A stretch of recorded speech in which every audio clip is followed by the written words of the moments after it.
السلام عليكم ومرحبا بكم في فيديو جديد من فيديوهات انسينيومون. فيديو رقم 2 الخاص بمادة المانجمنت 2 ديال السمستر 2. في الفيديو الاول او الفيديو الماضي شفنا عناوين الدروس اللي عندنا في هذا الموديل، وبدينا بالشابتر الاولى ديال لي كور كلاسيك وعرفنا لي فوندمون ديالها، وكذلك تعرفنا على المؤسسين ديال هذه المدرسه. دونك في هذه الحلقه غادي نهضروا على اول مفكر اللي هو وينسلاو تايلور. Sa biographie en bref, سيرته الذاتية. Les principes de sa pensée, مبادئ فكره. Les apports et les limites, إسهاماته وحدوده. دونك الاسم الكامل ديالو هو فريدريك وينسلاو تايلور. Sa biographie en bref, né le 20 mars 1856 à Germantown, Pennsylvanie. Elle est morte 21 mars 1915 à Philadelphie. فامي ايزي، كان في واحد العائلة ميسورة. انجينيور امريكان، مهندس امريكي. promoteur le plus connu de l'organisation scientifique de travail، كان افضل مروج معروف لتنظيم العمل العلمي. l'inventeur de l'acier rapide en 1898، مخترع الفولاذ عالي السرعة عام 1898. le père de la théorie، نظرية التدبير العلمي، la théorie de management scientifique. apprenti dans une usine 4 années، متعلم أو متدرب في مصنع لمدة 4 سنوات. contremaître puis ingénieur en chef، مراقب عمال ثم أصبح الشيف ديال المهندسين en 1884. Les principes de sa pensée. Pour Taylor, la méthode de direction implique une révolution complète de l'état d'esprit des ouvriers et de la direction. La révolution suppose une étude scientifique qui débouche sur une organisation scientifique du travail, division en tâches. بالنسبة لتايلور، فإن طريقة الإدارة تستلزم ثورة كاملة على مستوى العقلية التي يفكر بها العمال وكذلك الإدارة. تفترض هذه الثورة دراسة علمية لآليات العمل.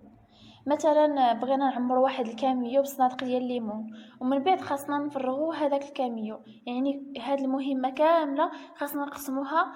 يعني خاص واحد يعمر الصندوق بالليمون، وواحد آخر يهز الصندوق يديرو في الكاميو، وواحد آخر يفرغ لنا الكاميو. وهذا ما يقصده تايلور بتقسيم المهام division en tâches من أجل الرفع في المردودية. Organisation scientifique de travail. On peut synthétiser les apports de Taylor à partir de 4 principes. عندنا 2 divisions et 2 systèmes. Division verticale du travail, division horizontale du travail, un système de salaire lié au rendement, un système de contrôle du travail. Division verticale du travail, elle implique la distribution entre les exécutants et les concepteurs. Division sociale, col bleu et col blanc, la meilleure personne à la bonne place. يتم التوزيع أو التقسيم عموديا وأفقيا. على المستوى العمودي يتم توزيع العمل بين المنظرين أو المصممين للعمل les exécutants والمنفذين له les concepteurs. وهذا التقسيم في الحقيقة للعمل بهذه التراتبية هو تقسيم اجتماعي بين الشغيلة، حيث يترتب عنه التقسيم إلى ذوي الياقات البيضاء كول بلون وذوي الياقات الزرقاء كول بلو، أي اليدويين الذين ينجزون المهام الصعبة يدويا. والمهم في هذا التقسيم أن نضع الشخص المناسب في المكان المناسب la meilleure personne à la bonne place. إذا هنا تكلمنا على التوزيع العمودي، لكن بالنسبة للتوزيع الأفقي la division horizontale du travail, elle conduit à la personnalisation du travail et la spécialisation des tâches et l'étude du temps des exécutions pour déterminer the one best way، c'est-à-dire déterminer la meilleure façon de faire. ويتعلق بتقسيم العمل داخل نفس الفئة، يعني كل عامل يتخصص فقط في واحد العمل مما يعطي نتائج جيدة، إضافة إلى دراسة زمن التنفيذ لتحقيق المهمة في مدة وجيزة. وهذا ما نسميه بالإنجليزية the one best way أو بالفرنسية la meilleure façon de faire. Un système de salaire lié au rendement. Taylor cherche à développer la motivation. Chez lui seul, l'argent peut motiver les salariés pour un seul moyen, pour stimuler la monnaie. C'est pourquoi on doit proposer un système de salaire différentiel, c'est-à-dire basé sur les primes de productivité. لتحفيز العامل على المزيد من العطاء تم ربط الأجرة بحجم المردودية والمجهود الذي يقوم به العامل. يعني كل عامل كيتخلص حسب داكشي اللي ينتج. Un système de contrôle du travail, نظام مراقبة العمل. À partir de ce principe, chaque geste de l'ouvrier est surveillé par des contrôlemètres. العامل مراقب من طرف الرؤساء. En guise de conclusion, le taylorisme, c'est-à-dire la pensée de Taylor, peut être réduit comme suit. C'est l'application du raisonnement des sciences expérimentales à l'activité humaine. يمكن أن نلخص التايلورية أي مذهب في تقسيم العمل من أجل رفع الإنتاج. يمكن تلخيصها في جملة واحدة، وهي تطبيق الاستدلال العلمي والتجريبي على النشاط الإنساني، وكأن هذا النشاط الإنساني هو نشاط تقوم به آلة. les apports et les limites. les apports هما الإسهاماته أو نقدروا نقولوا الإيجابيات ديالو. augmentation de la productivité، رفع الإنتاجية. concevoir un modèle de management، تصميم نموذج الإدارة.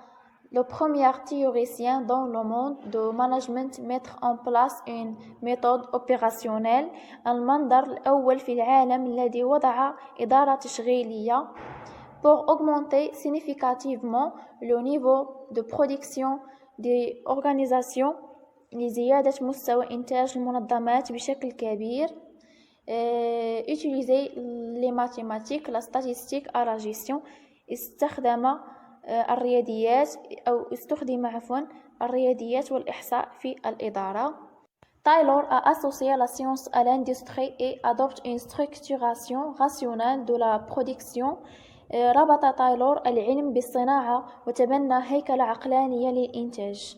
Il a mis en place un système de contrôle de gestion. لقد أنشأت نظام تحكم إداري.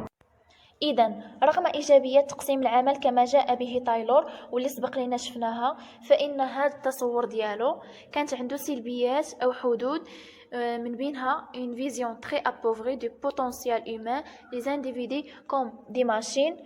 رؤيته كانت فقيرة فيما يخص القدرات الإنسانية، لأنه اعتبر الأشخاص كآلات. تعامل مع العمال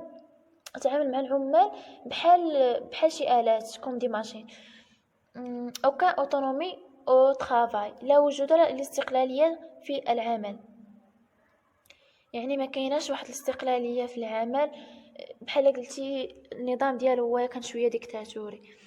المهم لو ترافاي أوميات فريدمان سوسيولوج دو ترافاي، لقد تم بموجب تايلورية تفتيت العمل، وهذا النقد وجهه فريدمان وهو عالم سوسيولوجي. لذلك سنة 1956 تم التفكير في النتائج الأخلاقية لهذه الطرق التايلورية. En 1956, réflexion sur les conséquences morales et sociales de ces méthodes. في هذه الحلقة نكتفي بهذا القدر. في الحلقة القادمة إن شاء الله سنتحدث عن هنري فورد, sa biographie en bref, les principes de sa pensée, les apports et les limites. Ceci on va le voir dans la vidéo prochaine. Merci.